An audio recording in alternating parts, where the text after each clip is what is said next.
Yeah, tell me. We are live. Welcome to the weekly poll. Oh no, I don't have anything handy to show what we have. But as usual, oh, you know what? I bought the Superman Unchained Deluxe Edition because I found it for $7 on Amazon. There, I normally have comics here to go through. I've read them all for once. I'm Benny the Comic Story, and that is Sal from TV Little House. That is Rob from Marvel Explained, and that is a picture of Eris because he's stuck in a freezer right now because he's Mr. Freeze. Yeah, I'm on my iPad for everyone wondering. So apparently iPads don't have conference capability to see me. So you guys get to stare at my my lovely avatar for the next hour or so. I personally think that the whole reason behind this is Eris just didn't want to wear pants today, and he was like, "It's fair. It's free Tuesday." But you wouldn't tell them. You promised you wouldn't tell them. All right, guys. So today, as usual, we're having our weekly poll. We're continuing our incursions in which other comic book channels are smashing together with us. At the end of this, we will probably kill Eris because there's 3 of us and 1 of him. So I think we can survive this incursion. Yeah. Oh, so we're going to find a way to push it away? Did you bring an Infinity Gauntlet with you, Eris? I did. I have all the gems right here. You just can't see. He's holding the gauntlet right now. Yeah, it's currently in front of the camera, but it's not. You can't see me. They're about to power up and everything. So today what we're going to do is we're going to talk about 3 really hot topics, guys. We're going to talk about the New 52 is ending. We're going to talk about Spider-Man is finally with the rest of the Avengers. And we'll talk about Endgame if there's any time left over because we've been postponing it for Eris, but then news happened. But then news. Well, I appreciate you guys waiting for me to talk Batman, as I think everyone on the internet knows that I'm a huge Batman fan. Well, you're the Batman Spider-Man guy, so.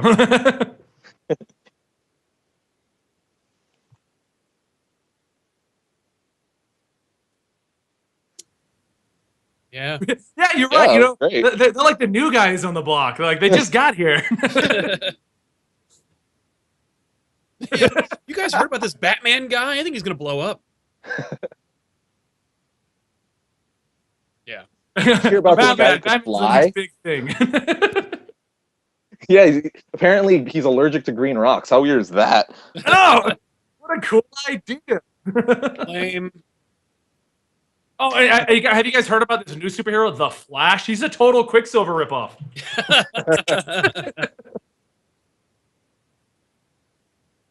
Yeah. Oh, this debate again. So apparently Rob's audio is completely dead, and we actually got real reports on that. So as usual, Rob can't be heard. It's a good thing I intro the podcast, because if we were letting Rob intro the podcast... So at least they can hear me. I mean, they can't see me, but they can hear me. That's good, right? We have at least one of the 4 senses. So, okay, so you know what? While Rob's trying to fix that, let's go ahead. Eris, could you explain what Variant Comics... I have my microphone turned off.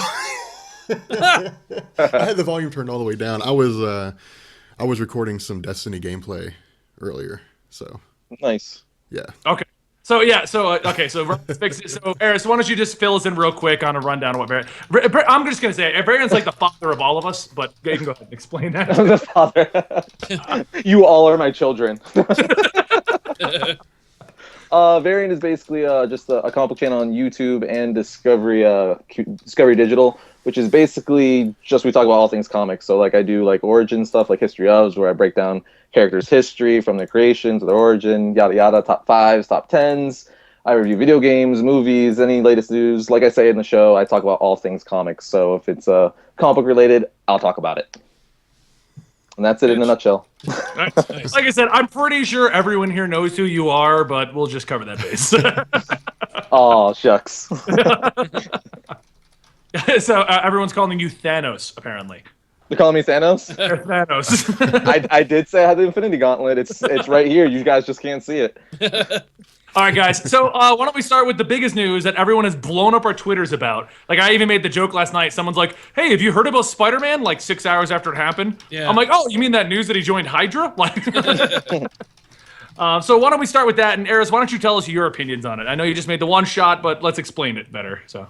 Yeah, basically, I'm super excited. I mean, Marvel Studios, I think everyone knows, whether you're a DC fan, Image fan, whatever fan. I think everyone could agree that Marvel Studios has been kicking butt with their movies. I mean, DC only really has like what Man of Steel, and then the Dawn of Justice is going to come out, which is going to be connected to that. Yep. But as a whole, Marvel Studios is doing a fantastic job, and I think it's going to be at this point be really hard for DC to catch up since they're so far behind, especially now with like you got Daredevil, Luke Cage on Netflix, which is probably going to be incorporated into Civil War or some future Avengers movie since it's in the same cinematic universe anyway. Yep. And plus, Spider-Man, like I said in the one shot I put up on my channel, Spider-Man is my favorite Marvel character, so this is just like a dream come true for me because people are like, you didn't like Andrew Garfield? What about Andrew Garfield? I like Andrew Garfield. I'm like, Amazing Spider-Man movies were good, but I mean, there was a lot about it that wasn't good in my opinion, Yeah. So where as Marvel, I'm not saying every Marvel Studios movie is perfect, but as a whole, I think you can say like they're like A+, if you were to like, average them all together. So I think like Kevin Feige and just Joss Whedon, everyone who's like at the helms of Marvel Studios Cinematic Universe is going to do a great job with Spider-Man. Because if people are like saying Amazing Spider-Man was great and there were some really cool scenes, it was ripped right out of the comic books, I'm like, yeah, so imagine that, but in Marvel Studios' hands. Imagine how much better it could be, or even just, with the writing and just even the look of it. I'm just super excited. I'm drooling all over it. You know what it really will be? Like, a big part of it will be, like, imagine a whole movie where Spider-Man does things with his mask on the whole time. Yes. I mean, it's exciting, man. I mean, and this is what I was so psyched about it. One of the funny things is, like, I waited until about 7 or 8 a.m. because I figured that's when all the news networks are pretty much going to have all the information out by then. Like the ones who were confirming, the ones who were waiting on 2 sources. I don't know why they would need it. Marvel were the ones that came out and said it, but nonetheless, I went through and started looking and stuff, and I was seeing like clickbait links. Like Spider-Man's joining the Marvel Cinematic Universe, like Sony doesn't have Spider-Man anymore, stuff like that. And I was like, come on, guys. But to me, like, this is a step in the right direction.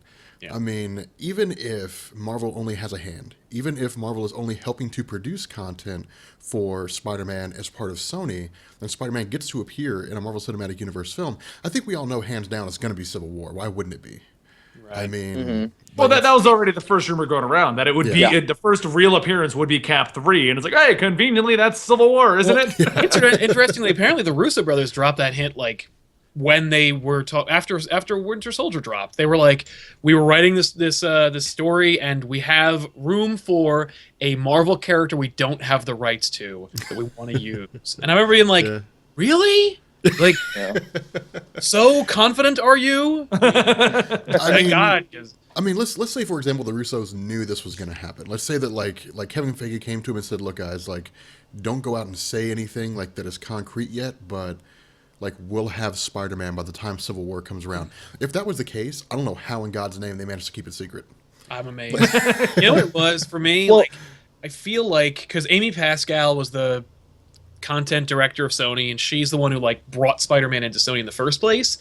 And I remember watching an interview with her and like Avi Arad like a couple of years ago, and her saying something like somebody made a comment. It was back before Marvel was killing it. It was like during like the Incredible Hulk like release, and them saying like, hey, maybe might do a collaboration, or maybe like Marvel might get Spider-Man back.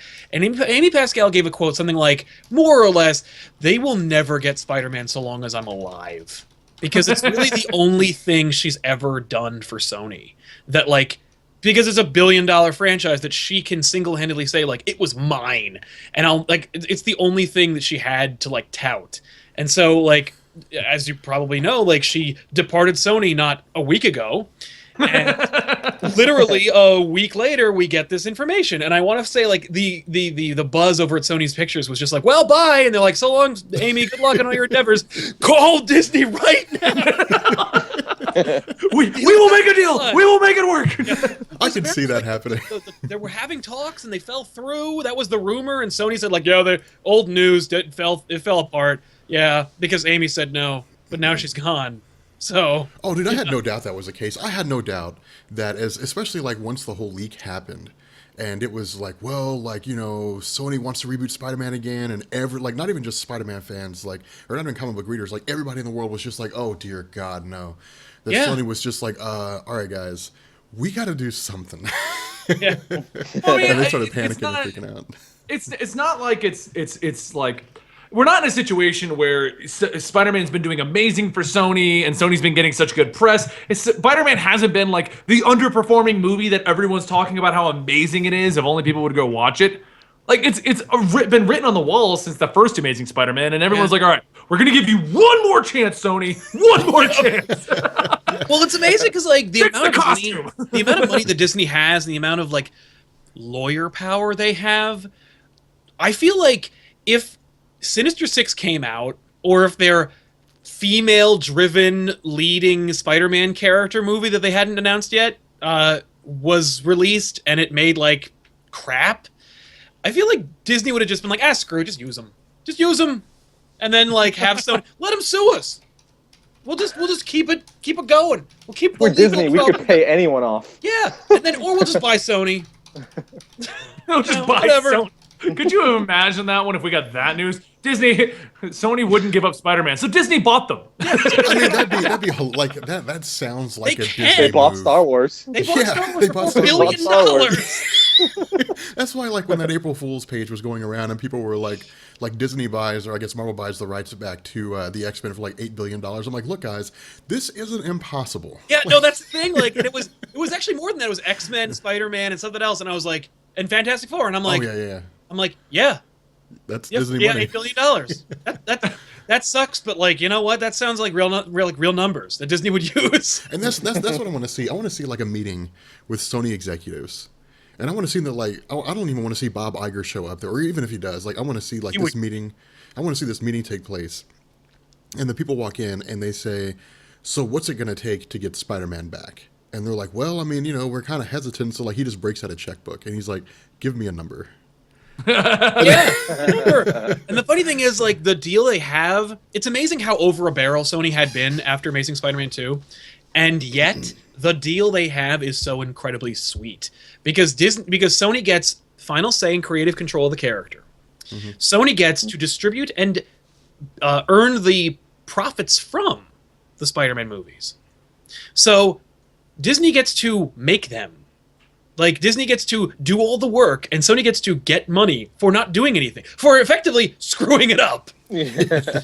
Which is, like, fine. You know what? If Sony wants to have creative control over the end, like, we all know what that means. Like, we all know that, well, yeah, that looks good, okay.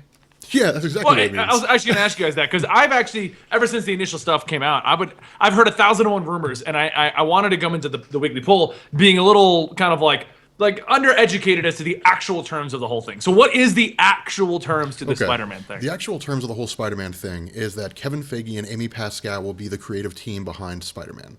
They're going to be the ones that are basically going to be the creative team behind the Sony release of the Spider-Man stories. Now, in response to this, Marvel's going to be able to include Spider-Man in a Marvel Cinematic Universe film of their choice. Now, we don't know if it's just one. Right now, they said it's one film. But it won't just be one. Yeah, it's gonna be more. It's gonna be multiple. Yeah, there's gonna be multiple films. But I almost expect, like, for the next, I don't know, 10 Marvel movies, the end bumper cameo is going to be something involving Spider-Man. Well, that's the rumor going around right now for Age of Ultron. They're saying that they're Marvel scrambling around to put a Spider-Man Easter egg at the end of the movie. So great, that and shit, it would man. cost Which nothing makes to sense. do. You don't need to cast him yet. You could just put a dude in a costume and have him land. That's all you need. I was gonna say that's literally all that has to be. Like, we get to the ending and you see like the destruction of wherever they fought it or whatever, and all you need to do is have Spider-Man swing in and land and be like, I'm late. Yeah, I missed it. no, that's not even what I want to see. That's not even what I want to see. Here's how I want this to play out. All right. Like, imagine, if you will, because I've been thinking about this for hours and hours. All right? I am a creative. Imagine, if you I am will. a creative visionary when it comes to these things. Let me paint you a picture. Imagine that, like, you have the credits rolling. All right, the credits end for Age of Ultron. The screen goes black for like 10 seconds. All right, and then before you actually see anything, you hear a voice talking, and it sounds like an instructor or a teacher or something like that. All right. Obviously, this is the person, like the scientist who was in the, I guess the tour or whatever it was talking to Peter Parker when he was in high school and he had gone to that display or whatever it was. Yeah. All right, Whatever so- version you want to use. Yeah. Okay. I'm using like Amazing Fantasy Movie like where it's genetic super spiders that you'd make for no reason. No, I'm using Amazing Fantasy number 15 here. Oh, so it's a radiation display. It's a radiated spider. All right. This is Cold War. Cool. I'll take a genetically War engineered testing. spider, by the way. But yeah, like All right, whatever but they want to do. Yeah. Whatever kind of spider it is. All right, so this guy's talking. All right, and then like all you do, like the scene opens up, and you've got a guy just like standing there, and who's just like scratching his neck, and then he just goes like that, and then it just stops, and that's it. No, that's all I want to see. That's the one thing I'm pretty sure Aris, because I'm a huge Spider-Man fan just like you. I'm loving Spider-Verse, even though Sal's hating it. I love Spider-Verse. I love Spider-Man too much to like Spider-Verse. But the last I love thing I want to Spider-Man see... too much to like. We've got to burn down the city to save the town. Spider-Verse is the most amazing thing they've ever done. It's just a callback to everything they've ever had. Oh, no, I will say this. I'm sorry to interrupt, Revenue, but Sal has an awesome alternative to the current run of Spider-Verse. I do. I'm not even. If we have time, we'll get into it. But I'll say. Okay. Now I wanted to ask Aris, because being as, and Sal too, the last thing as a Spider-Man fan that I want to see is even another no more origin. No more origin. No For the love. No more origin. By the way, if we want, you know what? We don't even need to cast Spider-Man to get a Spider-Man cameo in this movie in Age of Ultron. At the end of Age of Ultron, you know what we need? J.K. Simmons as J. Jonah Jameson. Yes, we do. Yes, we do. I don't care. Just saying something like, these heroes are ruining everything. That'd be amazing. They can recast. They can recast anybody else. I don't care. No, you know what? They won't do that because he's too minor of a character. The non-hardcore comic book fans just wouldn't get it. No, he was a great Duck. J. Jonah Jameson. Howard the Duck ended Guardians of the Galaxy. Yeah, but they weren't trying to announce that we've got Spider-Man. They were just like, we don't have an idea. But They know that, like, okay, believe it or not, some people actually leave before the end of a Marvel movie. Oh, lots of people do. So, like, I guarantee you, like, you could use anybody. You could have Black Cat if you wanted to, and like the same percentage, like 33% of the audience would see it. Like, so use J. Jonah Jameson, and then people go, "Oh, did you see the Spider-Man cameo?" And the people who don't know would go and see it or watch the bootlegs online and go, "Who's the weird guy?" And people would just be like, "What are you, stupid? Like, that's J. Jonah Jameson." Like, trust me, that would do the work. It would do the work for you. It would set the fires you needed. Yeah, I mean, it's. Like, they could cast sock puppets for the rest of the characters. I don't care. But, like, as long as they bring J.K. Simmons back, because he was the perfect J. Jonah Jameson. Yep. And he has said on record that he'd be happy to come back. Yeah. I think they actually... He's just a great actor in general. Yeah, he's so good. In, Whiplash? I'm thinking about that Coen Brothers movie with The Lady Killers. If you guys ever had a chance, I don't know if you guys have ever seen it, go back and watch Oz on HBO. Oh, God. He was amazing. I never saw Oz. Oh, Oz I didn't watch it either. So good. You didn't see it either, Aris? Okay, no. We'll go hang out later and talk about how we didn't watch Oz. I'm down to see that conversation. You guys got to record it. Oh, by the way, Aris, somebody chimed in the chat and they said, like, did I miss something? Like, why is Aris a JPEG? So I told them you're from an alternate Earth where, like, your planet has JPEG people. That's why you will not win this incursion. Well, actually, he makes if we can't see what they're doing on his planet. All he has to do is turn sideways, and there's nothing we can do. You should also add and/or his iPad isn't compatible. That's true. You decide which one it is. It could be either one. It's kind of. I saw someone ask you how old you were, Benny, and you're like, I'm either 16 or 30. You pick. Yeah, exactly. And it was funny because I think like I responded with 16 works for me. I'm like, okay, cool, that's awesome. I don't know. I don't even know why I remembered that. I just thought it was funny. So I do that all the time actually because I've been getting a lot of tweets lately with which superhero do you think is going to win? The latest was like Captain America or Black Panther, and I just refused to pick one. So I was like Captain Panther. And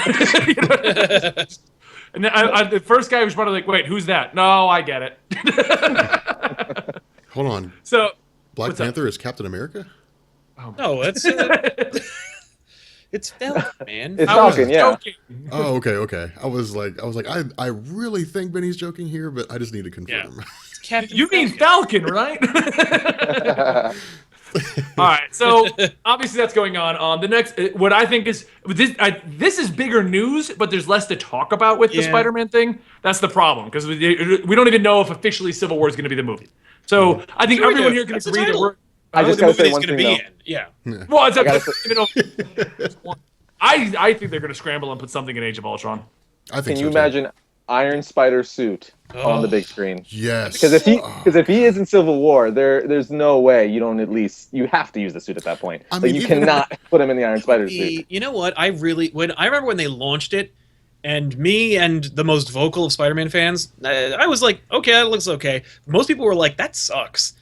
I loved it. It's grown on me a lot over the years, especially when it's handled by better writer or better artists. I loved I don't remember who it is, but I think it's actually Michael Turner, his version of the spider suit. It looks really cool. But in any case, no matter what your opinion of that suit is, seeing it done for real, I think would have the same reaction as like seeing that Hulkbuster suit. Oh yeah. Him With just the- like him flicking those big like talon thingies shooting out of his back, like for real, dude. I would blow my mind. I'd be like, holy crap. And I'm wondering how they would do it. Would it be like half practical, half CGI? I don't 'Cause, know. You know what I mean? I mean, like the Iron suit, the Iron Man suit is like half practical, half CG. I think you Yes, have to do yeah. that. yeah, you probably have to have these with Although at the same time, like he has to move like Spider-Man in that thing, so probably mostly he'll probably just be a CG render. kind of like that Iron was- Man. I mean, I liked the Iron Spider suit, but wasn't that the big problem with it? Like, he still maneuvers like Spider-Man. That makes no sense. Like, if he Well, can no, do it that, was- why wouldn't you just wear the fully plated armor suit at all times? Right. Or just like That- enhanced his abilities. Yeah. Yeah. And Like, fed it was- Tony information about his powers. Yeah. God, dude, that was so amazing. He Like, made an Iron Spider-Man though. There wasn't an actual armor one. He made an armor suit like way back in like the 80s. Oh, and you the mean 90s. the spider armor? yeah. This spider The armor The metal- silver one, yeah. Oh, okay. that he had One issue in Web of Spider-Man. Yeah, holy crap. That made it into my top 10 Spider-Man costumes episode. It's in like 2 panels.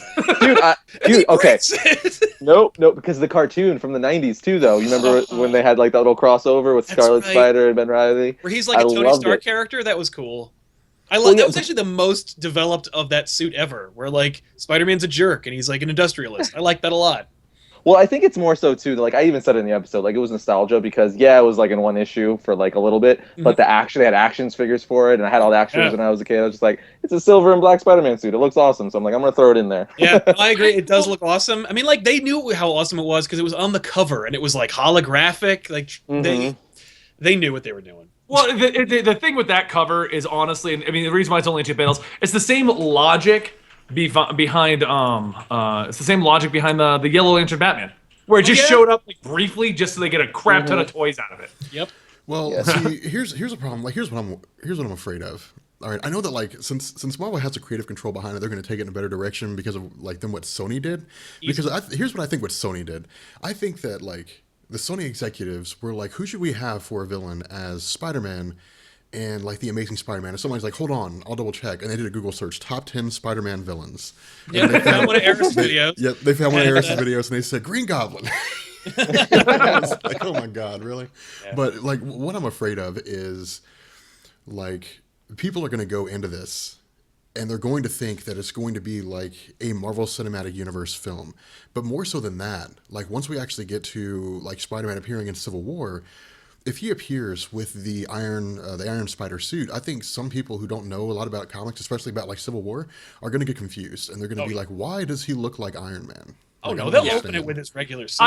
Okay, Yeah, I know think he's so, gonna. too. I know he's gonna be in the movie, but I have a feeling it's gonna be more of a reserved to cameo role. Like we'll establish who he is. Like, oh, it's Spider-Man. Yeah, everyone knows who Spider-Man is. We'll establish that he had some kind of a friendship with Tony Stark or whatever in the past. You know, and that they're buddies. But I have a weird feeling that they're not because they're not gonna turn him into a focal point. The movie's still Captain America. So Yeah. Well, another thing about it is, I think that you don't even need to establish that he knows them in any way, because this is going to be the first time in a Marvel Cinematic movie where a superhero is going to have a secret identity. yeah, Well, think about no, it. remember in Civil War he exposed his secret identity. Yeah, but he's No, saying no, that I'm in saying the Marvel in the Marvel Cinematic Cinematic Universe, Universe, yeah, okay. Spider-Man will actually be the only one who has a stake in the Superhero Registration Act. That's And true. so it could be that, like, maybe Spider-Man helps Captain America and Iron Man fight something, and then he befriends both of them, and it's because of Spider-Man's need for secrecy that Captain America will kind of lean towards the, like, Anti-Registration Act. Like, he could be, like, the linchpin of the movie. Or- without him actually being, like, a main fighter of the movie. Like, a main... Well, I will tell you this: if they reveal his origin, his like he pull it off, knowing Sony, there will be a brand new day movie. Oh no. Let's just retcon it all. No. Just the hell with it. Let's not talk about that. Mary Jane Spider-Man, don't even- brand new day, And then starring one more Andrew day. Garfield. Started on Brand New Day. All right. But here's another really cool concept though, because I know Sal will remember this. In Amazing Spider-Man #2, I think, like the original solo series that Spider-Man had, he tried to join the Fantastic Four. Yeah. And they were like, get out of here. They could just flip the script and make it Yeah. Avengers instead. That's exactly what I was thinking. They can make it the That'd be Avengers. so great. Like where he The just- Amazing Bagman. Great, because apparently they're saying that like if we're telling tales out of school here, like there's a rumor, and I can say this as not being a spoiler because it's a rumor, we don't know, that like they're changing up the roster after Age of Ultron. That like after Age of Ultron, the Iron Man, Captain America, Thor, like Holy Trinity is going to get broken up, and we're not. It only makes sense. Yeah, like that we're not going to see the original Avengers together probably until Infinity War. If that's the case, it'd be great to see Spider-Man go to like Iron Man. Let's say he goes to Stark Tower and he's like, "Hey guys, like I'm ready to join," and they're like, "There are no more Avengers." Like he shows up at the time, like you can't join anything. There's no Avengers, and he's like, "What? Oh man, I miss everything." I'll see you guys next movie. That'd be no also a Avengers. What are great you little like talking about? subtle reference to him like being added in later. It's like, did I miss everything? They're like, oh, pretty much. Like you missed you missed the whole Marvel Cinematic Revolution. I mean, You know. well, My theory. Oh, go ahead.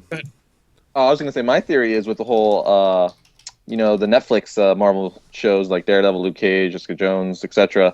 Like, I think the only reason why they're doing that now is because they need more characters for Civil War. Easily. So since they're in the Marvel Cinematic Universe, I think this is an easier way than pumping out, like a Daredevil movie, an Iron Fist movie. So this is just an easy way to transition them in. Oh, yeah. And I mean, the teaser trailer, I personally think looked amazing. So The Daredevil one looks awesome. Yeah. My only So complaint with the by Daredevil all trailer- means, use that. Yeah, my only complaint with the Daredevil teaser is simply, I really hope that we don't stretch out the I'm in training, I'm not Daredevil costume for the entire series. I think it's the whole season. I bet it's the whole first season. Well, they said I think the director or writer, I don't know, one of the heads up for the show said that by the end of the series he will be wearing the classic red costume. Good. So, but although I think it's kind of cool though, because I think I was talking to Sal a while ago about it when we saw a teaser picture for it where they're using the Man Without Fear costume. Yeah. For Frank Miller. So I think that's really cool. It's freaking Frank Miller. Who wouldn't want to see an homage to Frank Miller? So I'm like, this is It really is cool. definitely a great throwback. It's also a throwback. I think we talked about this. Like, if you liked the old Incredible Hulk TV show, they made these movies. And in one of them, The Trial of the Incredible Hulk, I believe, Daredevil appears, and he's wearing that costume, like the black in training costume. So it's also kind of an homage to like the first time that Daredevil ever appeared in a movie. See, my only concern is that by having the black costume, that means we're going to have, I think it's like a 13-episode arc. Yeah. 13-episode arc of training. Oh, yeah. And I'm getting to the point where I'm just not caring about training and origins anymore. Like, I love just seeing those give training me the montages. How much superhero. training does Daredevil need? I mean, the reality is, like, it could be considered training where he's like, I'm not good enough, and, like, Stick just kicks the crap out of him all throughout the season. But, like, the reality is, like, Daredevil will be using his radar sense to kick the crap out of villains and fighting the Kingpin. That is Daredevil. So we're going to get as much Daredevil as, like, you'd expect, just he'll probably be, like, really down on himself until the end of the series. Or first season, hopefully. That's actually, it reminded me, you're bringing up Daredevil reminded me of a poll I saw today in which people were saying, what Marvel Cinematic character do you want to see Spider-Man team up with first? Daredevil. And the number one, when I saw it last, was Captain America, but the second one was Daredevil. Oh, yeah. And I would love to see that, and I know in my heart of hearts we're not. At least not for the, not right away, yeah. Like, because they're done. They shot Daredevil. It's done. But like season 2, I feel like I think they would be like, why would we take this billion-dollar franchise character and put him in our like really grim and gritty, crime drama Netflix series? I don't know. I would love to see it, but I feel like it's too greedy. It's too for us as comic book fans who are like, man, we're told we're never going to see this, and then seeing it now and getting everything we've ever wanted. Basically, it's almost like too much. Yeah, It's kind of we like just we're got a getting funny an comment. Inhumans movie. Who would ever thought we're gonna get an Inhumans movie? I That's like, theorize what? we're not going to get an Inhumans movie. The Spider-Man movie, actually, interestingly enough, how it transitioned, it pushed everybody. They just pulled. Oh, nope. Everybody. pushed everyone back. Spider-Man's coming out July 2017, and they're like, but that's when I don't remember what's coming out. I think it was Captain Marvel? Oh no, it's just later. It's Captain Marvel's coming out on November 2nd, 2018. It's Thor Ragnarok. Thor Ragnarok comes out November 2017. Okay, yeah. Have you 'cause they guys were like, seen the list for all the movies that are coming out? Like, Oh, it The is master list insane. has all the because they were companies. like, because whatever movie was coming out on July 2017, they were like, no, it's not. That's Spider-Man. And every movie took the place of the last one, and the last one down the line is Inhumans in 2019, I think, in like November of 2019. And I feel like that's brilliant planning on Marvel's part, because they're like, 2019, that's 4 years away. A lot can happen. A lot can happen in 4 years. They can kill off a lot of characters. X-Men Apocalypse could really fail, and then maybe we won't need the Inhumans anymore. See, I don't see them backing out of the Inhumans at this point because they've established them in the TV show. Yeah, no, they could use it. And you know what? They're perfect for Agents of S.H.I.E.L.D. And they can have all the Inhumans. They can have Medusa and Lockjaw and Black Bolt. Man, if Vin have them all those Vin Diesel is wonderful going to play Black chestnuts. Bolt, I want to see him. You know what? They can even have the Eternals, and the Eternals can join, like Cersei and, the others. Like, that'd be great. But are you okay there, Sal? What? I mean, okay? if we're going that direction, man, let's just throw in like Saturnine and the whole omniversal principle and all that. So all the C-listers, you get on that TV show. Get on that. No, you could have them all, and you could have a whole show about them. But I think that if Apocalypse failed, and if like nobody goes to see the new Wolverine movie, they'll be willing to play ball, especially if Fantastic Four doesn't work out. And it won't. I mean, like, all right. So now we're going on. The Fantasy Four is old news, guys. We already talked about Daredevil. It is. It is old news. Okay, so one thing that Sal said that I really do want to comment on. And before we take off, but as we're transitioning into the next thing, one last thing about Spider-Man. Because they moved up Thor Ragnarok, I think Sal's right in the sense they're going to be killing off characters like Thor. With Thor Ragnarok, I think it's clear they're going to take the Avengers Disassembled story of Thor Ragnarok and adapt it to the silver screen. So basically, we're going to see Thor sacrifice himself, or in some capacity, die and leave the Marvel landscape. Yeah. And so that's going to make way for like this new generation of superheroes. But I still say to this day that Captain America: Civil War is going to set the stage for everything that comes after the Infinity Wars event. It's going to set the stage for all that stuff. Oh, yeah. Well, that's somewhat kind of confirmed in a sense. They were saying that Captain America: Civil War is going to be a bigger movie than Avengers: Age of Ultron. Like, it's going to be like just massive. Yeah. So it's essentially going to be an Avengers movie just called Captain America: Civil War. Well, no, Yeah. I'm saying that like after Infinity War ends, huh? I was gonna let Eris know because he has. I don't think he watches every single one of our podcasts. Rob has a very firm belief that the Civil War is going to completely change the Marvel Cinematic Universe. Yep. And my argument is, on the flip side, is if it was, it wouldn't be Captain America Civil War. It would be Avengers Civil War. So, Right. I'm saying like it's like the movie itself. Okay, what's Captain America 3 Civil War is going to be Stamford, Connecticut. All right, it's going to be like the debate going on. You're going to see it's going to be everything we saw in like Amazing Spider-Man 538. It's going to be like all those events that we saw taking place where it all leads up to Nitro blowing up Stamford, Connecticut. I don't think we're going to see that at all. Well, we're not going to see Stamford. We're not going to see any of that. I think it's a really news story. Eris, let's ask Eris, because we don't need to rehash the conversation we've all had multiple times. That's true. Eris, how important do you think Civil War is going to be in the overall Marvel Cinematic Universe being a Captain America movie? I think it's going to be pretty. I mean, I've been theorizing like that they might even kill off Captain America like they did in the comics, because I know there's the rumors going around where Chris Evans says he doesn't want to play Captain America much longer, yada yada. So then they would give it over to Bucky, which they kind of hinted in Winter Soldier, but not really. Where he's looking at the costume and stuff, so he's going to come back. Yeah. Mm-hmm. So I'm wondering if they do pull a comics and just let Bucky become Captain America, because he signed up for like 9 more movies. Yeah. So he has to appear in 9 more movies. So that I'm like, are those just cameos, or are you planning to be Captain America for a while, and then another 3 years in they get comics again and they bring back Chris Evans once he's had a break because he's tired of playing Captain America apparently. Yeah. So I don't think it's gonna change everything, but I definitely think there's gonna be some stuff that's gonna play into Infinity War and all the other movies. Yeah. Yeah. Okay. I agree.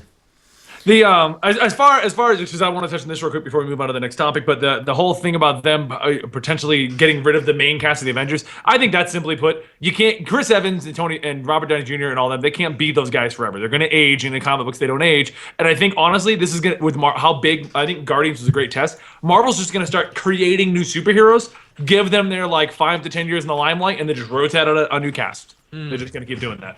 While DC is just going to be like, we've got our 20th Superman. Doesn't work out, rebooted. Hey, redo Batman again. Batman had a good three movie run. Forget it. Start over. I'm so worried about DC. Not worried. Okay, I shouldn't say that because they have billions of dollars and screw them. But like the fact is, like Marvel's, they're planning for 2019, and it's fair enough because they've made like 1,000 blockbusters and they're all awesome and fun. Even Iron Man 3 was fun, and but I liked Iron Man 2 more than Iron Man 3. But like but I feel so like. I don't know. If Batman vs Superman sucks, where do you go from Oh my there? gosh. they're gonna reboot it again. Yes, they are. Like, they're gonna throw it all away because, like, And Christopher can Nolan you ain't coming imagine if back. Iron Man sucked? Can you imagine if they cast like Tom Selleck as Tony Stark and it just didn't work out? Like, they because they had they had Hulk and Iron Man. Like, they would have been like, screw it, try again later. This they would have just said the interconnected universe thing doesn't work, and they would have just moved on. So like with DC, they're just like, God, like we just can't get the damn car started. Like put some spray the fluid in there, and make it. Yeah, but no. Like I feel so like I'm really excited for Batman vs Superman because A, you get to see Batman fight Superman, and B, it could change everything for DC again. Yeah, I know. It could. Without going much more into it, because we've talked about this a dozen times too, because I do want to get to the convergence discussion about rebooting again. But and Aris, I did want to get your opinion on this. How do you feel about them keeping the because they've got a successful TV show network thing going on, and they're like, no, it's separate. We're gonna try starting it. Like, why? It was Supergirl and Constantine and Flash and Arrow and Vixen, and they're all huge and doing well, and they're like, that's a separate universe. Movies are a different Some universe. of them are their own universe. Like Supergirl's going to be separate from Arrow. Like No, they said that there's in the contract that she has to show up like period. Like I guess NBC doesn't, or whoever has it, CBS doesn't want her to, but as a part of the contract, the Arrow and Flash have to like be the ability to take her. That's awesome. Good. Yeah, that's pretty cool. Don't screw it up. I mean, how do you feel about them keeping everything separate? Yeah. I would have loved to have them merge together. I mean, because that's where it seems like everything's going with like just comic books and everyone's trying to make their own universe and stuff. Because I almost feel too, with kind of off topic to what you asked me, but it's kind of on topic, like with this whole all new Marvel thing happening, where they're doing their merging of universes, reboot, whatever the heck you want to call it. Yeah. Like I almost feel like they're doing that to kind of maybe make their movies somewhat in continuity with their comic books. Like not necessarily everything that happens in the comic, it'll go back and forth, but somewhat kind of live within the same world, just because like this day and age, a lot of people are reading comic books because of the movies, so it'll be easier for them to transition into the comic books, right? Right. But going back to DC, yeah, I would like them to live together. I mean, it sucks because we get really attached to like Arrow and Flash and these characters, so it would be great for them to cross over into the movies. But if they did that, I would have liked them to be. I said this last time I was on the podcast too. Like I love Flash and I love Arrow. Like they're really fun shows and some of my favorite TV shows. But if they were gonna merge the universes with the cinematic universe, I would want the shows to be more like higher quality, like more like a House of Cards, a Game of Thrones, like a actual. Because even the Daredevil show for Netflix, you just by looking at it, you gotta admit that that's way bigger production than just the cinematography alone looks better than Flash and Arrow. Oh, it does, but it's also much better than Agents of S.H.I.E.L.D. I mean, yes. Netflix is treating it like almost like it's a movie that's really long. Yeah, 13-hour movie. But I've been on record saying I'm not a fan of Agents of S.H.I.E.L.D. Sorry, everyone. I said it. There we go. I happen to like Agents of S.H.I.E.L.D., and I agree that Daredevil looks better quality than Agents of S.H.I.E.L.D. But Agents of S.H.I.E.L.D. looks like it could be like an Iron Man 2. Like, whatever. Like, it's kind of fun. All right. I like what Eris said. Like, imagine like an adult Batman TV show, like Bruce Wayne's grown up fighting his Batman. Like, let's just say they go with Batman 0 Year. Yeah. And so, like, it's modeled after House of Cards. Could you imagine how beast that would be? That'd be so like a dark Bruce Wayne. Like, what if they just did Gotham awesome. season 2? Screw it, we're gonna go back to what we said. Batman. That'd be such a good idea for them. That'd be such a good idea. I mean, like even the original plan back when Smallville was happening. I remember there was a pitch for a show called Wayne, and it was a show about Bruce Wayne globe hopping and training to become Batman. Even that is more interesting than what is happening in Gotham. But you guys forget. I gotta say one thing about Gotham. Like, I like it, but Okay, so I didn't want I DVR it. I don't watch it live all the time. Mhm. So this morning when I'm checking my Twitter feed and stuff, and just the internets in general, everyone's like the Joker, the Joker. I'm like, oh my god, did they introduce the Joker? Is he in the episode, right? Yeah. So before I hopped on the podcast with you guys, I was watching it on Fox Now on like I don't know like their on demand stuff, right? Right. And I'm like the whole episode. I'm like, where's the Joker? Did I miss something? I didn't see no Joker. It's a teaser for next week's episode. Is the whole Joker thing? I'm like, you got to be kidding me, guys. So the internet's like, like Freaking yelling out the about a Joker. teaser. It's like 30 seconds long. I'm like, that's the only reason why I watch this episode currently. I would have waited till tonight or something, but I wanted to see this Joker stuff, and it was a teaser for next week's episode. And even then, you got Scarecrow, and he was really popular in Gotham. No, he wasn't Scarecrow. It was Scarecrow's dad. Well, you know, like, Maybe Scarecrow was in it. The same thing is actually because I watch it on Hulu, so I catch it whenever I get around to watching Gotham, and the internet blew up like Scarecrow. Yeah. I watched the whole episode. I'm like, where's Scarecrow? You mean that guy who's like his dad and vaguely referenced his son? Yeah, like didn't they? Because I haven't seen that trailer. I actually haven't watched Gotham for a while now. Didn't they reference like the Red Hood? Is that who they're like? Or is the Red Hood going to be in there? They've been teasing that there's going to be the Red Hood gang is going to be in the Yeah, show. they've been That's teasing what I that. thought. Yeah. Okay. And see, that's and interesting. they've showed the jokester kind of like, could he be the Joker guy? Oh, yeah, Oh yeah, and that was the first episode, right? yeah. So Yeah, here's I got the first episode. Oh, go ahead. and everyone stops talking. Yes. So here's a question: if they introduce the Red Hood gang, are they going to be going with the Scott Snyder Red Hood gang, or are they going to be going with the Red Hood gang from Alan Moore's run, the Killing Joke? Scott Snyder. Because I actually wouldn't mind seeing how the Joker was just kind of like duped into his circumstance, and there's just like a victim of like some just crappy stuff. Because it gives him like a really good reason to hate Batman. Oh yeah. I mean, But then Joker would be. Oh, sorry, go ahead. I was gonna say, from what they teased on this 3 seconds I saw of him, he's a little like 10-year-old redhead kid. So I don't know how. what? I guess there. Speaking of the Joker real quick, though, 2 seconds, because then we do go to the other topic where we are actually running way out of time. Because I don't think we're going to get to Endgame. I just need to know, Eris, what is your opinion on the new Joker origin? Okay, so it's not done yet. I know, It's not done. So I say all the time, I hold all final judgments till the end, right? Because for all we know, there could be some twist. And for anyone listening, I'm probably going to say, wait, have any of you guys watched it? Or, I mean, read it? Oh, yeah. You're up to date, right? So I won't spoil anything? Okay, so for any listeners who haven't read, there's probably going to be spoilers here. So yeah, the new big thing is like it's alluding to Joker being immortal, right? Yeah. So I'm mixed with it because thus far, in my opinion, and I would guess lots of other people's opinions, Scott Snyder has done no wrong with Batman thus far. With all like 38 issues thus far, like it's been And flawless. Eternal. Yeah. Yes, and Eternal. He's like the Godfather on Eternal, right?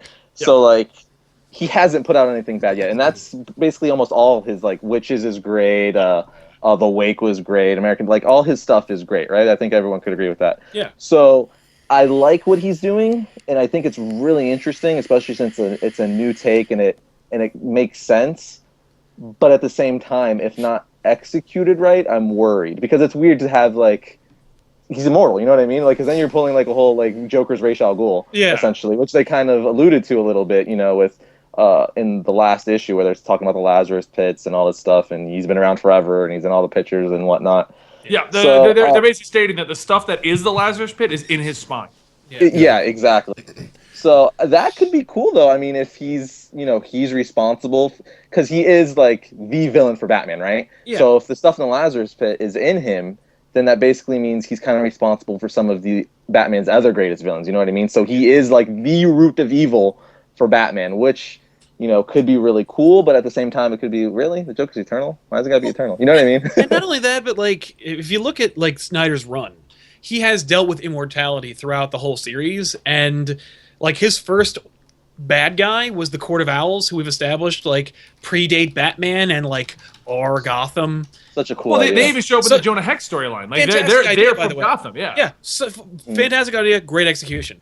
But like making Joker predate Batman, like I always like the idea that Batman and Joker are like yin and yang, and they were created around the same time, and they've been around. Like if you make Joker predate Batman and make him have him predate Gotham itself, like doing that again, like another character who Batman like never understood properly and has been around longer than Batman and will be around long after Batman's dead. Like, doesn't that undermine Batman a little bit if you make like his greatest villain who is like on his same level? Like, I like the idea and I really like the execution, and I love the concept and the implications thereof, but like I feel like we just had a story where Batman found out that he was not Gotham. Like, that was already epic. And by the way, Endgame is epic. I also love the idea that like Joker is so I lost it, but I'll get back to it. Anyway, just that. I mean, I agree with you, and honestly, I actually like the concept behind this because Joker's always had like an air of supernaturalism around him. Like he's never done anything, but there's some stuff that he's done, and they even commented on it in Death of the Family. Like, we don't know how he does some of the stuff he does. He's just there, or he just gets to places. We don't understand him, Bruce. You need to explain this, and even before Scott Snyder started alluding to there's more to the Joker, he's always been kind of like that. Like, how did you get here? How did you know this? What are you doing? And how did you survive our last encounter? Like, he always falls into a smokestack or off a cliff or, you know, into the sea, and like he always comes back completely fine. And they never say how it happened. Just he just got away. Just Joker, whatever, you know. And that's how come I kind of like this, because it explains all of it. It gives an explanation to everything, and at the same time, it doesn't add anything more to him. It just explains how it all happened, but it doesn't. It's not like, well, now he can throw fire from his hands. Well, yeah, but like, do we need it? Like, do we need to know how the Joker survives, or can we just expect him to survive and let that be like scary enough? No, see, I don't like a supernatural. Do we need all these Joker. explanations? Does like Phantom Menace need to exist in order for us to tell us like how Anakin and Obi-Wan became friends? Do we need to know? Metachlorians is bullshit. I'm just saying, like, do we need all these explanations? I mean, like, isn't our own interpretation, or isn't the thing that we're looking like that we like suspect better than what it actually will be? No, see, I like Joker as a man. Like, I like Joker as a regular person. Because here's what the Joker represents. The Joker represents the breaking point. He represents the point at which a person's circumstance just becomes so extreme that they have no choice but to just go crazy. It's the only way they can deal with it. Like, that's why I say Alan Moore's Killing Joke is the best story involving the Joker ever written. Like, I asked Benny and Sal, like Eris took us out. I was sitting down and I said, okay guys, like I'm branching out into DC Comics. Give me the best story involving the Joker. And they said The Killing Joke. Yep. Like, go read it right now. And so I said, okay. So I sat down and read The Killing Joke. To me, that will always be the best story involving the Joker, because the whole thing is just one bad day. It was just one guy whose wife died, their unborn child died, and he fell into a chemical vat, and that was it. Yeah. But see, that can still happen, because by stating that he's immortal, we don't know how bad he was beforehand, just that he's been around forever. Right. But I don't like the idea of an immortal. I don't like the idea of an immortal man, because the Joker is what people could possibly become. I just like the idea of a man who's just lost his mind so bad that he comes to that point. But at the same time, it also means that eventually the Joker can end. It means eventually, like, the Joker can't be killed off. Like, he can die. It's the fact that he hasn't died up to this point that I think makes him so interesting. It's like Batman, right? Or some character like that. So, well, unless you don't look at Vandal Savage then. Yeah, unless you subscribe to the Grant Morrison concept of Batman, where Batman will never die because Batman is enduring and everlasting. Well, you know what? Grant Morrison was a guy that blew up Genosha, so nobody cares about him. Nobody cares about Grant Morrison. Rob. Dude, Grant Morrison sent Batman through time to show how immortal he is. Yeah, we got Bat Pirate. The thing I was going to say about the Joker being immortal is I liked the thing that made me the most kind of like, oh, that's cool about Joker being immortal is that it shows Batman not killing the Joker, never crossing that line about like him being like, okay, I'm going to kill the Joker finally, crack. And then you imagine that if he was immortal, him just getting back up and being like, you can't kill me, and having Batman go, damn it, I compromised my morals and I crossed this line, and it didn't even work. Like, That's the last issue. You just gave away the last issue there. Oh my god. But okay, he just goes, that's enough, and just kills him, and then he's like, dope. Okay, then fine. Let me ask you this. If Batman is effectively like a character who can't be killed off, sorry, if the Joker is a character that can't be killed off. If he's the amalgamation of evil. Yeah. If he's evil. Yeah, if he's like, just like an inherent version of evil that just can't be cut off, then what's the point of Batman fighting the Joker? Why even have any more stories? Well, in that case, you gotta have it's just Batman is man's spirit to rail against that which he has no control over. Like it's it's just the testament to the human spirit of like facing insurmountable odds and yet always enduring. That's Batman. Oh man, that's deep, man. See, like if you look into it, like you get into the state of nature, I mean, just and like you can read. These guys are going crazy, Eris. You want to go just chat about how Batman beats up Joker? See, this is why Sal cracks me up. So I was like, all right, guys, like in order to understand the Joker, here's what you need to do. You need to go back and you need to read some John Stuart Mill. All right, you need to read like Joseph Campbell to understand Batman and the Joker. I mean, you need to read. You gotta watch 1960s Batman TV show to get an understanding of the beginnings of the philosophy of the understand Joker. how one man painting makeup over his mustache to preserve whatever career he thought he had can really inform the origins of the Joker. It's a little. Caesar Romero wasn't that bad of a Joker. He did do that. Yeah, I know he did that, but he wasn't that bad of a Joker. Oh no, I'm not saying he was bad. Oh, okay. Great. Like all right, Eris, is he bad or not? Let's just get your Caesar opinion. Romero's Joker bad. Is Joker bad? Is that what you're asking? No, it's Caesar Romero. Romero's Joker Caesar Joker bad. It's pretty bad. No, it's not. He gave us the best Joker we could get in that environment. He single-handedly saved the Joker. Like he saved the Joker. Like that's why they brought the Joker back. Neil Adams saved the Joker. Yeah, the series in general saved Batman as a whole. Yeah, I mean, that's because. true. But like, as much as I like it, I mean, I grew up watching that syndication, like I'm sure the rest of you did, and everyone else who's a comic book Batman fan. Yep. But it's good because of nostalgia. But is it really good? Because it was made to be like, you know, I'm not dogging on it. I love the series, but it was meant to be like a comedy. It was meant to be a spoof. You know, it's not meant to be like actually good. It's good in the sense where I loved it and enjoyed it as a kid, and it's still fun to watch. But it's not like that's Batman. That's like campy Batman that brought Batman back. Honestly, if Batman, in my opinion, if we didn't have the 1990s cartoon show to really bring Batman back to the dark side, he probably would have stayed like kind of how Aquaman has still not really revived from the 1970s Super Friends. Well, Batman probably would have still not revived from the 1960s Batman. No, you have Tim Burton's '89 Batman. Yeah, and that is what like Warner Brothers wanted from a cartoon show. It's just that Bruce Timm and Paul Dini liked the 30s and 70s Batman. And so they infused like the '89 Batman plus like their favorite versions of Batman and made this what we love today. The funny thing is, Eris, I don't know if you know this story. I'm sure you do, but like the story about how like Hollywood never really got over Batman from 1966, and when they were pitching Batman for 1989, they apparently wanted to make like a live action, their own version of the 1966 Batman, and they wanted to cast Bill Murray as Bruce Wayne. Oh my gosh. That's how ingrained that show is in the like Hollywood world, is that they were like, so yeah, you want to make a Batman movie? Okay, like that stupid show from the 60s, right? Okay, well we'll get Bill Murray and it'll be like that Dragnet movie. Like that Dragnet movie with Tom Hanks and Dan Aykroyd, where it was like a comedy from a serious show, like that, where it's like a lot of money but it's dumb. Nobody knows what I'm talking about, do you? You have no idea what the Dragnet movie is. You're on your own. In the 80s, they made a stupid Dragnet movie that was like a slapstick comedy instead of Dragnet the show. Sal, I'm going to save you. Just forget it. Whatever. Let's segue to our next topic. Nobody in the chat is over 60? Nobody in the chat is over 60 years old? Remember? I mean, I remember learning about... Stop by your head, buddy. I remember learning about Dragnet like through my math class, and they had something called MathNet, and they were like detectives teaching us math, and it was terrible. You guys didn't watch Nick at Night? Come on. No, all right. Man, who the hell watched Nick at Night, man? Convergence. Stop. Let it go. Sal, just let it go, buddy.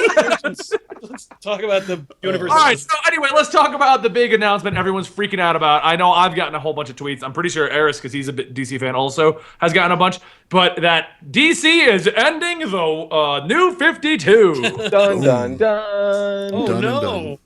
Okay, here's my opinion, and we can all discuss it, but here's it. So basically, long story short, DC has announced that they are ending the New 52.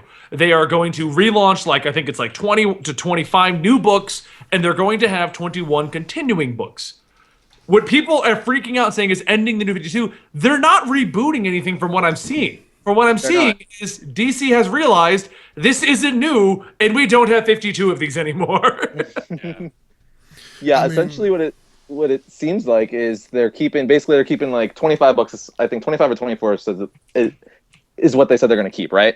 Yeah. So like you're keeping Batman, you're keeping Flash, you're keeping Green Lantern, you're keeping Justice, you're keeping all like your moneymaker books, the A-list characters, right? But then other stuff like I know New Guardians is going out, a bunch of other titles are being canceled. So it seems like the 25 they're keeping are going to be still stay with New 52 continuity. Nothing's going to change. They're going to keep going. The writers and artists are going to finish their storylines, do new ones. But with the new ones, from what I read and have been hearing at least, it seems like they're going to use it. Dan DiDio said they're going to use it to experiment, essentially. So, like, for instance, one of the new books is going to be a Bizarro book, which is going to be like more of a comedy and like kid friendly, and so they want to offer something for every demographic, and like people who like funny comics, serious comics, horror comics, and they're going to do this with a lot of stuff. And then they're also going to use it as a platform to test things to see what work, like giving Cyborg a new comic, his own series, Martian Manhunter. They're all going to start at #1, and then I'm sure if they're successful, they'll keep them. So it seems like it's going to be it's going to give them 20 or so titles to play with, to do whatever, to experiment with, while they keep the core books to, for all the hardcore fans to just continue continuity. Yeah. Right. One thing that a lot of people don't realize, and I don't know if you follow it, Eris, but I follow like the sales in the comics, because kind of how I decide what I'm going to make videos on, which is convenient because I'm normally reading like the top 20 on the list anyway. But a lot of the books that DC's canceling, they're like in the bottom like 150 to 200 on sales. Like no one cares about these books. Mm-hmm. If they wanted to, why are they so afraid of using the web as a platform for books that have a core audience that would make money, but they just can't afford to print? Like, why not make, like, I know that they're doing, they did, like, with Batman Beyond, they had, like, a digital-only series. I think Injustice was originally digital-only. Like, take some of these books that have, like, a huge core audience and just put them out as, like, either go the thrill bent method and make them web comics where it's 1 page a day or week, and it's free, but there's ads, or make them digital comics that are digital only. And if you see like an upswing in sales, then you just make it a print book. Like, and I think they should cut it down even more. Like, there's 25 books, cut it to 10. No, I like my New 52 universe. Cut it to 10 Yeah. Put out like 5 or 10 as digital only books. Okay, but see here, all right. Oh. But like for example, like that's where it's going. I'm sorry, but I think that's the future of comics for you. Here's a perfect example though. Like, I am DC's target demographic. Right, because you're new. Yeah, I never really read that much. I mean, my dad was a huge DC fan. Like, that's how he got into comics. Marvel I got rules. Yeah, I'm Marvel to the end. No, I'm. Well, I love both, so. Yeah, I'm a huge fan. Like, the more I read DC, the more I enjoy it. But the problem is this: I only care about some characters because there's some characters that I've just always known of. Yeah. Like, in truth, like, I didn't know about all the different versions of the Green Lantern until Benny started uploading, like, all these insane videos, like Larfleeze. I was like, man, who the hell is Larfleeze? And the coolest lantern ever! And then I went and looked at the list of comic book sales, and I was like, he's got his own book. Like, what? Like, what is this? But Speaking of Lantern Corps, I got a funny story for you guys later, if we have time. That's all. Back to you, Rob. Okay. But it's stuff like that. Like, there's, like, I know who Batman is. I know who Superman is. I know who the Joker is. Like, I know these characters from when I used to watch Batman the Animated Series. Like, I know that in Batman the Animated Series, they had one episode called Red Claw. I don't even know who the hell that is, or if she even exists Red Claw. But what a weird decision that episode was. It was interesting. But I know of these characters because I've just always known them. Like, I was born, and then I read pop culture, and then I knew who they were because they've just always been there. But a lot of the smaller characters in the books that aren't selling, it's because I don't know who they are. And because I don't know who they are, why would I go out and buy them? Like, I know that Superman is established. Working on that. Yeah, I mean, I know that Superman's established. I know that if I go and I buy a Superman story, I'm going to know that in some form or capacity with issue #1, like, Jonathan and Martha Kent are going to be tied into it. I know in some form or fashion he's going to be from the planet Krypton. The planet blew up and he landed on Earth. I know in some way that it may be a different version, a different. Actually, Martha and Jonathan Kent are not in the book. They're not in the New 52. No. Yeah, no. They're dead. No, but okay, but That's why he's so emo when the series starts. He's less emo now. I like him better now. He'll be less emo when they bring them back. They may very well be dead, but the fact remains that in some fashion they played a role in his life. Yeah. Like that's the run of Superman, and it's been that way since the 1930s with Superman #1, when Schuster and Siegel went back and said, okay, guys, let's just start making new stuff. Like, let's give Superman his own solo series, and DC Comics said, have at it. So for me, like, those characters are established. Bruce Wayne, his parents got shot. He became like, oh my God, what am I going to do? And it's like, I know what I'm going to do. I'm going to turn into a giant bat, and I'm going to, like, pummel people in the night. Like I know that That was is not how you. That is the most condensed version of that origin I've ever heard. Not even a condensed version of the origin. I mean, That's not what they were doing. They were like, oh, we'll do a solo series for Superman. They didn't know what a solo series was. They were just like, let's try and make $100 this week and sell this stupid character. No, okay. Do you know why? Do you know why Superman got his own solo series? Superman was never initially supposed to get his own solo series. Action Comics #1 sold like hotcakes, and when what's his name? When Gary Conway, I think his name was, had gone to the stands and he was asking a kid like, "Why are you buying these stories?" He said, "Because it has Superman." Right. That's why Superman #1 got his own solo series. But nonetheless, like I know of these characters, and I know a lot about these characters because they're established characters, and I'm. But nonetheless, like I'll buy those stories. A lot of the stories that are at the bottom of the list on DC's selling charts are because people like me don't know who they are and don't have a reason to buy them. Yeah. So that's the whole reason behind that line of logic. Anyway, that's the end of my little spiel. Okay. All right. So I mean, we're pretty much establishing that overall the New 52 universe, and I said this early on with the New 52 when they were talking. Well, what if they reboot it again? And Sal and I both agreed. We're like, they spent way too much money to revamp everything, to just throw it out. Actually, I think, Eris, you got us on that kick because of the last discussion we had about that. Yeah, they did spend. I mean, just their like action figure line alone, man. They released like 100 figures since the time, and then just all the marketing like crazy. Like I was in the dollar store the other day, and even the dollar store pictures of Superman and Batman now are New 52 costumes. Yeah. So it's just like it's the new Pump Funko things. Those are the New 52 ones. I just picked up the Batman Superman. I saw cake toppers at an ice cream store yesterday. And they were Batman and Superman from the New 52. Yeah, no underwear.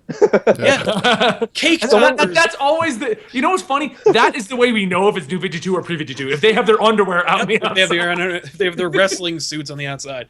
Well, I remember I said no underwear on an episode of Variant, and someone in the comments was like, "Excuse me, they're trunks, not underwear." Wrestling trunks. They're homages to strong men from the 30s. Hello. I'm like, maybe. They're trunks, not underwear. But, Eris, tell your story. And that, I was going to say, I was going to close out our thing so Eris can. So hold on. I was going to. There's not much more to discuss about New 52. We don't know anything else. It's like the Spider-Man cameo. Spider-Man's in the Marvel Universe. We know nothing. Yeah. DC's not ending the New 52. They're just dropping the moniker, and half the books are going to be restarted. We don't really know if they're going to be in the universe or not, or what they're going to do. Yeah. So we don't really know what. I mean, honestly, I find it weird that we're going to have Harley Quinn and Power Girl. Although that was the coolest arc ever. Yeah. I don't know if anyone else read that. Did you read that, Eris? No, not the Power Girl arc. I have it sitting. I'm behind on Harley Quinn. It's so that and like Deathstroke. I'm way behind on. But and so I mean that's kind of what we're establishing, that like everyone's freaking out like, oh, it's ending. Well, if you've been reading the New 52, you know they're not ending it. Right. There are way too many stories happening right now for them to just say we're done. That's the end of that. Well, that's what I'm saying. I know they for Free Comic Book Day when they do all this convergence, all type of stuff. They were even saying that there's going to be a page in there or pages in there that's going to preview Scott Snyder and Greg Capullo's next thing or sequel to the next thing. So it's like it's still going to continue. They're not getting rid of it, guys. It's just. I think they're just going to experiment with the other stuff. I think they'll clean it up a little. I think they'll clean up the timeline, and I think they'll bring back the Kents, and I think they'll just do the New 52 was like an experiment for them, and they're going to go like, okay, what worked, what didn't, and what did people say they wanted in the beginning, but what are people still saying that they wanted? Yeah, it's one thing to respond to fan criticism and fan reaction because that's like 2% of your buyers. But what is a complaint they've always had, or what's a complaint that always increases that we get, and fix that, because that's a great opportunity for them. I think, they could fix the Robins, or they could fix the Superman being an asshole, or whatever, because he's a weirdo now with no family. Anyway, he's emo. He is. Superman is not emo. He is in this book, but I mean, Superman as I know him should. No, don't mess with Superman. Don't mess with Superman. Superman Unchained is actually not terrible. I know that's why I keep pulling this one out as my de facto. Yeah. And incidentally, I really liked Jeff Johns' and Romita Jr.'s run on Superman. I don't really like. I haven't read I haven't read the last issue yet. When he gets new power. For the record, you already know what happens in it. That's it. Yeah. But I do that's pretty much it. The book opens up with we're angry, and that's it. New power. That's it. I like how Johns handles Superman / Clark Kent. Not a big fan of Romita's art in this book. I love Romita Jr. normally, but I didn't like it this time. But But like, I feel like Snyder and Jeff Johns are the only ones who really have been handling Superman kind of really appropriately lately.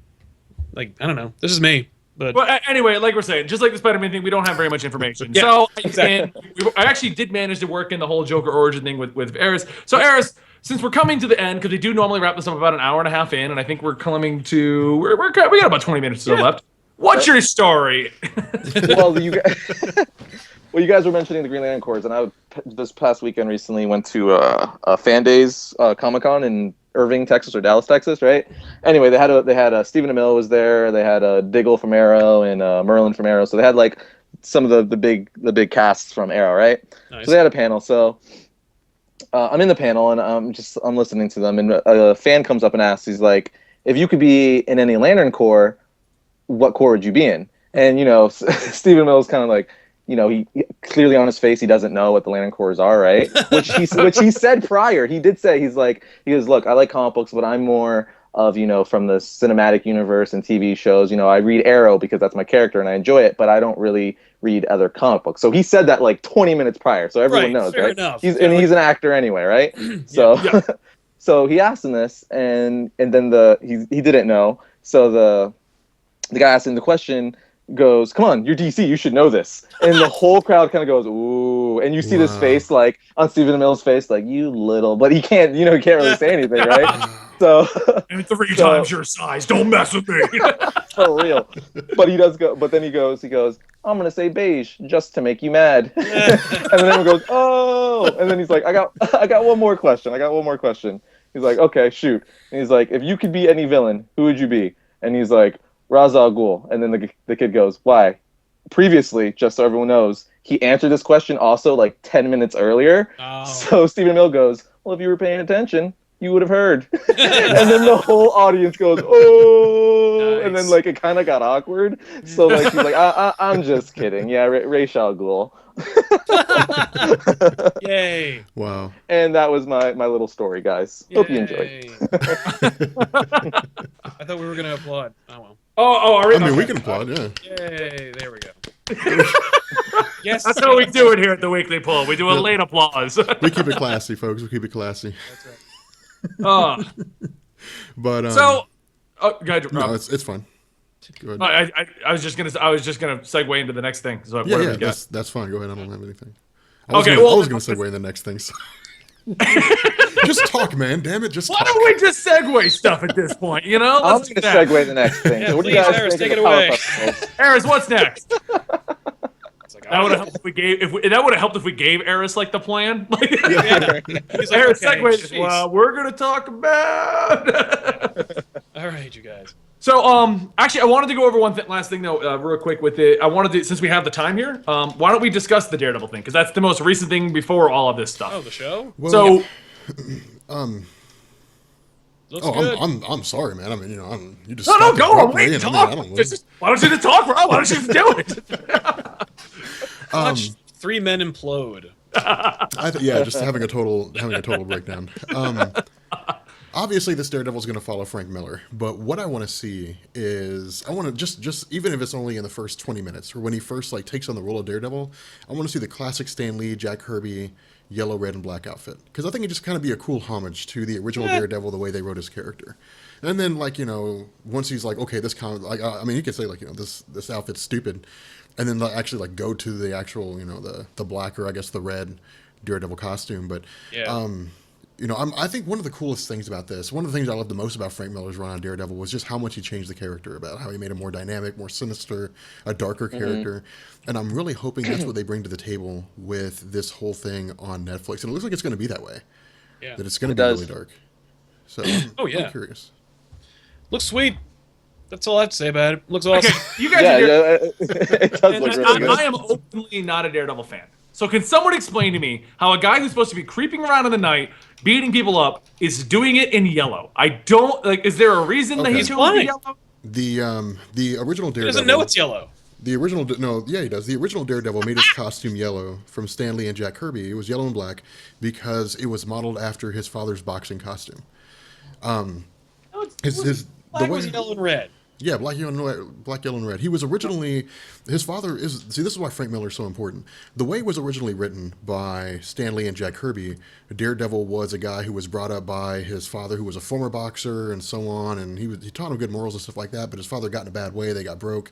He got into a fight with a guy, I can't remember what his name is, he was some kind of a mob boss, but he was boxing on his behalf, and he was told to throw the fight, and he didn't. He said he wouldn't do it because his son was in the audience. And so what he ended up doing was he got himself killed. Like the mob boss had him killed because he refused to throw the fight and cost him money. And so as a result, Daredevil dons, I guess, reimagines his dad's costume as one that he can wear for himself, running around as Daredevil. And that was the first 6 issues until Gene Colan, I think, took over and changed it in issue number 7 and actually gave him the red costume. So. See, I like the red costume. I've never been a huge Daredevil fan. I openly have said that on my channel. The only stuff we've done with Daredevil has been handled by the guy who helps me with some of the scripts, Jason. But I've always wondered about the yellow and why. Like, I knew it was from his father, but I just didn't know if, like, was there ever a point where everyone said, "Hey, let's go hide at night in bright yellow"? Yeah. Now, initially, like, he had some measure of, like, I guess, what do they call that? Echolocation. Like, he had some measure of that, but it wasn't nearly like what it became. Like when Frank Miller took over, he expanded that in several ways and made it huge. But with Frank Miller, I think it was Frank Miller, or no, maybe it was Walt Simonson. It was one of those two guys. But that's when we saw stuff like Elektra being introduced. Maybe that was Gene Colan's run. But nonetheless, Miller invented Elektra. Okay, and then she was killed off in the same and story. And then he killed her. Yeah, and then he killed her. Yeah, and then he brought her back, and then killed her again. He hated Elektra. He likes killing her, huh? Yeah. But yeah, like Miller is to Daredevil what Chris Claremont was to the X-Men, basically. Like, he just totally revamped it all. There you go. Oh, I don't know. Is that an issue of Daredevil? Are you a fan of Daredevil at all? I mean, outside of what they're going to do with him, Eris? Like, do you know much of the history on him? Yeah, I mean, he's not one of the characters I've read a lot, but I read a little bit of him in the 90s. I haven't kept up with him currently. I mean, I read the Mark Waid run before Marvel Now. Oh, yeah, that was a good one. Yeah, so that was great. I mean, almost everything Mark Waid does is fantastic. Right? But I call him the J.J. Abrams of the comic book world. That's my little... I think he's a little better than J.J. Abrams, to be honest. I just like to... For some reason, I always compare, like comic books to movies just because movies are more universal. So I'm always like... Yeah, no. Exactly, so... But no, yeah, I like Daredevil. He's not like in my top 10 favorite characters or anything, but I'm really excited to see him, get some love, because I like that all these like B-listers, C-listers, whatever, are getting love, because it's just like, it's stuff we would dreamed of, because we knew eventually, Spider-Man was going to get a film and stuff, but it's like, until the last couple years, we never thought we were going to get like an Iron Fist TV show, or Luke Cage. That's cool. Dude, Iron Fist, I am excited about. Because I've never done anything about him. When they announced the show, I'm doing the Defenders episodes to kind of match up with the Netflix thing. And when I like grabbed the Iron Fist book, read through Iron Fist, I'm like, how have I not known about this guy? Oh, Danny Rand? Yeah, dude, Iron Fist is a classic, man. He started Heroes for Hire, or started it with Power Man, or with Luke Cage, yeah. And he's going to be a Defender now. That's cool. Heroes for Hire, man. Heroes for Hire was like, hey guys, here's a new team. It's based on the Blaxploitation event in the 1970s, and it's like, okay, cool, Heroes for Hire. And then it's like, after that, it just tanked. And they were like, that's offensive. Let's not do that. I mean, it was ridiculous. Yeah. You know what I'm waiting for? I'm waiting for a Damage Control movie. Are you serious? Oh my gosh. I want to see TV. I'll take a TV show. I want to see Doom Patrol. Come on. Who doesn't want to see Doom Patrol? Crickets. I would take by the way, a Doom Patrol or a Damage Control, those shorts that they used to do. I would take those. You know, I want to see a What If like TV show, like the comic. Can you imagine? Dude, that would be just, and it doesn't even need to be a big thing. It can be like the Twilight Zone, and it can be like we now take you to an alternate universe. Brilliant of idea. Marvel Comics. As billing it as the Marvel Twilight Zone. Yes. And it's just like, that could hey, be awesome. And this all right, so universe, if they announce this tomorrow, I want our idea. It's our I idea. want residuals. If they contact us, Eris, for residuals, we'll split it with you on this one. All right? Nice. This That's like the whole podcast is Kevin Smith thing. So this is officially timestamped. No, it's this is one of the things I really like about them doing this Netflix series. Isn't necessarily so much because they're doing Daredevil or they're doing Luke Cage or Danny Rand or any of those guys. What it's basically doing is making like a market for a niche group. Like Luke Cage Yeah. has had maybe 3 big events in his lifetime, one of which includes Civil War. Yeah, and they were all in the last 10 years. Yeah, they weren't very significant. Like House of M, Civil War, and then I guess maybe you could even go back to Secret Invasion. Secret Invasion. Yeah, Yeah. because of Jessica Jones. And his baby. And his baby. Skrulls. Yeah, I mean, it was, oh my God, like Jarvis took my kid. What do I do? I mean, but nonetheless, like. What they're doing here is they're saying, okay, look, guys, like there's not a huge audience for Iron Fist. It's just like Benny said. Like Benny's like, I don't know who the hell Iron Fist was. I didn't even know. Like I went through and I was like, okay, like let's find out who he is. Let's learn and let's do a video. I'm just gonna put this out there real quick, guys. I'm gonna interrupt Rob. Interrupter's gonna interrupt just to let you guys know. It's okay for us, all 4 of us here, to go buy a book to see if it's somebody we want to do a video on. Oh yeah. We don't have to know it ahead of time. I'm so tired of everyone being like, look, you just read about this superhero? Yes! Do you know how many there are? Like, oh my God, Rob, like you didn't know this 60-year continuity? It's like, no, I didn't. Why would I? Yeah. Do you agree, Aris? Is it okay for us to get caught up on someone to do a video? Oh yeah, of course. Like it's so funny every time. It's like, are you reading this? And I'm like, no. They're like, how are you not reading this? I'm like, there's thousands of comic book titles to read. There's no way. Even if I dedicated every waking hour to reading all of them, I still wouldn't be able to read all of them. Like people will say that, and it's like, you know, like, in what universe would anyone believe that like one person knows the entire continuity of every single superhero? Dude, you know why they think The that? Amalgam universe. Because they do. Yeah, they do. Trust us. Because Yeah. they do, Rob. Because they're like, well, I do. Well, okay. Well, then kudos. Congratulations that you know everything about every Marvel comic book character ever made. And I will use you as a source. But for right now, I don't fucking know about that character. How are and I'm going to go buy the book. Comics Explained? I'm more Comics Explained than you are. I don't understand. But no, like that's what I like about this. Is it's basically saying like, and this is a great way to segue into things, because with Jessica Jones we're getting Purple Man, which means we're going to see a very dark series of stories in Jessica Jones. Tennant, yeah, it's Purple Man. That's cool, man. We're going to see Purple Man, so we're going to see like some really screwed up stories in the beginning of the Jessica Jones series. But this allows us to segue into like other characters and other characters that can be depicted in a real world way, but that don't have like a huge cult follower or a huge following in terms of like Iron Man or Captain America. Building off of that and our attempt to talk about Daredevil, I'm going to not talk about Daredevil, but also talk about the Jessica Jones spin-off show and how they're introducing Patsy Walker into the show. Hellcat is going to be on the Jessica Jones show, which who would have ever thought that Hellcat would be in anything? Who would have ever cared that Hellcat would be in anything? Well, okay, you know what? A great example of that is what I was talking about Eris about before this. All right, I love the Flash TV show and I love everything about the Flash and whatever. But I put up the video about Firestorm because he's going in the Flash, and everyone's leaving comments. They're like, "Why don't you do Caitlin Snow, Killer Frost, or Cisco, Vibe?" And my exact reaction was, "Wait, that's Killer Frost in Vibe?" Caitlin Snow, yeah, man. Caitlin Snow appeared in 30 comics in DC. Like she showed up in issue number 2, and then it was like the Fury of Firestorm, and then maybe 1 or 2, and then she dies. Can we talk about that though? Vibe being on a TV show. Whoever thought Vibe, because you know it's only a matter of time before he's in costume and whatnot. Oh yeah, so Vibe on a TV show. Like who would have thought? He was like, I know like what DC did like the little joke cartoons about him, like just because he's like a, I don't know, almost like a comedic character in a sense, you know? It's like, it's Vibe. And now, I guess because the New 52... tried to make it real. That's exactly what I was going to say, because the New 52 tried to make it. Now they're like, oh, we're going to bring... And since Jeff Johns is highly involved with the Flash TV show, he's like, you know what? Vibe. And he's going to name everyone. Oh my god, it's... But yeah, no, it's just an example. It's funny because the comments said Caitlin Snow, and I'm like, Killer Frost. And then Rob hit me up, and he's like, so you're going to do Killer Frost next? I'm like, why does everyone want me to do Killer Frost? Where did that even come from? Did I miss this Killer Frost movie coming out next week? Yeah, there's like 15 new villains that are showing up over the course of the Flash TV show. So I was like, man, like that's going to be pretty crazy. But I saw a teaser image of Grodd. Has Grodd showed up yet? No, they teased him in the first episode. They teased him, yeah. No, I saw another one. It's coming. No, he's got an episode coming up. We just don't know like in what capacity. Okay. Good, because he looks great. It's a giant gorilla. That's super. I love smart. Grodd. So that sounds great. Do it. Okay, so guys, I think at this point we need to start kind of winding down. We've hit officially 1 hour 18 minutes, and I want to let you guys know. I want to thank our guest Eris from Variant Comics for joining us today.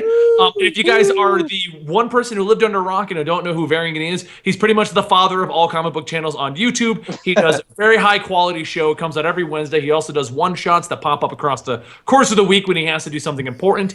And he fills you in on all kinds of history about characters, top 10 bat suits, top 10 Iron Man suits, which, by the way, I'm still mad about you about because I was literally writing that and you did it. Take that, Benny. Attack my betters. You know, here's before So we now I have to do all Iron Man suits. So thanks. Now I got to do all of them, Eris.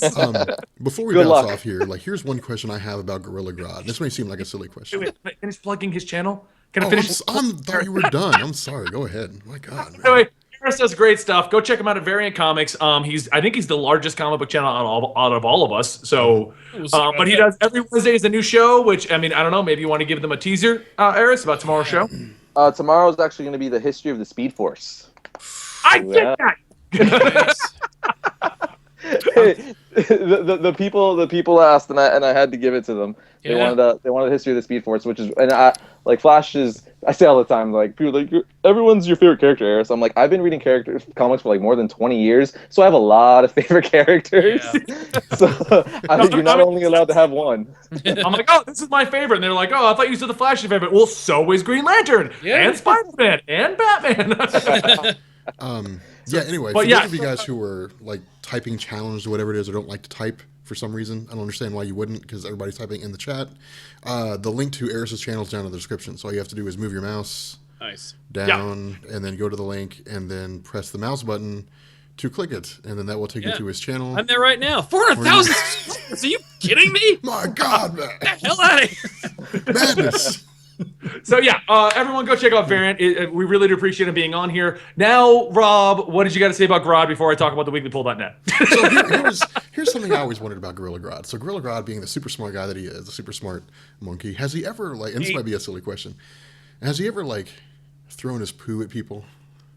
Because I want to see, like, I want to see that. Like, I'm like, okay, like gorillas are well known for that. Like gorillas are well known for. In the latest Aquaman run, they go and find Grodd, who's imprisoned in the Gorilla City from when the Flash beat him in the latest run. And Aquaman goes in there, and you find out Grodd's been throwing his poo, and he's just being like a little kid. He's like freaking out. He's like, "You can't hold me!" See, that's what gorillas do. Like monkeys will do that. Like if you piss them off, they'll throw their poo at you. And that's what I was wondering. Like if you would. Maelstrom? I've heard that. Eris, I don't know if you read Aquaman at all, but have you been reading Maelstrom? Have I been reading what? The new Aquaman storyline, Maelstrom, where Grodd's all captured and fighting. I have not been reading the new Aquaman storyline. And I just spoiled that he throws his poo.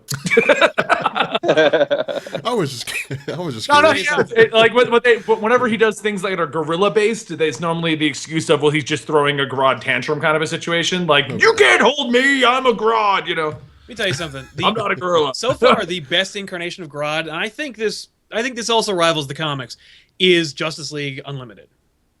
He's Powers Booth as Gorilla Grodd. Oh yeah. Him taking over the whatever Legion of Doom, whatever you want to call it, and Secret Society, I think they call it. And that scene, I'm just because I know Eris watched it. The episode when Lex Luthor takes the Secret Society from Grodd and locks him in the airlock. Mm-hmm. And just having Clancy Brown and Powers Booth just butt heads for just a couple of minutes is just such, for me, like movie nerd casting. I'm like, oh my God. That moment where he goes like, he says, it could have gone the other way. It really could have, couldn't it? No. But why, speaking of the dead, launch into space, kill Gorilla Grodd in children's cartoon. F yes. So, yes. Bruce Timm is the man. No, Bruce Timm is definitely. Yeah, people are always like, "You're such a Bruce Timm fanboy." I'm like, "Yeah, I am." Yeah, with yes, I am. So Grodd has officially thrown poo, but I do want to take this moment to let you guys know I'm going to segue from poo throwing to our next promotion. I like how Sal just throws that out there. It's like, yeah, so Grodd has officially thrown poo. So guys, you guys have been asking about it. We've been talking about it. The weeklypull.net, our YouTube, our comic book YouTuber community website, which is gonna host the videos of all the comic book YouTubers who have decided to participate and give you guys a forum where you guys can all go discuss and build this community up with us. It is on track right now to supposedly launch about Wednesday, Thursday. By the latest, should be this weekend. But it is the weeklypull.net. Also, as far as us starting to stream this on Twitch, we're still in talks, but we're planning to move to a live streaming platform, be it Twitch or something else, in the next 2 weeks. So be ready to kind of follow along and go ahead over that direction. All right, guys? But the weeklypull.net is going up, and if you have been out of the loop, that is our community website. We're going to be doing articles, videos from the people, and if you want to participate, you want to be a moderator in the forums, or you want to be submit articles to be a part of the entire article basis we're trying to build up here, then contact us at sal@tvlittlehouse.com, rob@marvelexplained.com, or comicstorian@gmail.com. I am cheap and did not buy my own domain, apparently. And Benny loves comics at Yahoo. No, at MSN.com. Okay, Benny loves comics.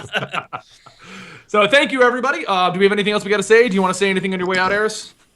No, I mean, for Variant Comics, and every Wednesday I put up a new episode and one shots at random, and yeah, tomorrow's going to be the history of the Speed Force, so everyone who wants to know more about the Speed Force, watch tomorrow. Nice. And he'll probably do a better job than I did. So Can I toss something out there really quick? I don't normally it's your show too, Sal. I don't normally do this kind of whorish self-promotion, but this is something that I'm really proud of and I think is really cool. Especially if you play video games. I know we're a comic book group, but if you haven't played Half-Life, you're under a rock. But we got these in, and I'm really proud of them. These are in our TeePublic store. They're our Black Mesa Head Crabs sports team T-shirts that we made. Nice. Well, since we're talking about our TeePublic list, I've been wearing my self-promotion shirt all day, so if you want to go... I should just do it like Variant doesn't hit. You see the shirt I'm wearing? Go check out my store. Buy it. But yeah. And I, of course, am wearing my traditional Irish drinking team hoodie that I always wear during the podcast. And whenever I'm just recording myself on video, I should start wearing something else besides this hoodie. It's weird. Well, we only see the top half of you anyway, so it's not. You only see your head. Yeah, you'd have to like really raise up the chair. I mean, well, you really can't see it anyway. But, yeah, there we go. But you'd have Irish to do that. It's just gonna. All right, guys. Thank you for joining us today. As usual. As usual. I'm Ron Burgundy. As usual. How now, brown cow. Go F yourself, San Diego. Go F yourself, San Diego, and we'll see you next time. Oh, by the way, if anybody wants to get mad because you live in San Diego, we're on Comics Explained, so you can get mad at him. Anyway. Oh, come on. Right, thanks for joining us today. Why can't I say it? We will be back at the same Comics Explained channel, same Comics Explained time, with the Weekly Pull podcast brought to you by Comics Explained, TV Little House, Comic Storian, and we're going to drag Eris back kicking and screaming. So, totally. Thank you once again for joining us, Eris, and we will see you guys next time right here at the channel. 4 p.m. Eastern. No, 6 p.m. Eastern, Tuesday, live. Yeah. All right. We'll see you guys later.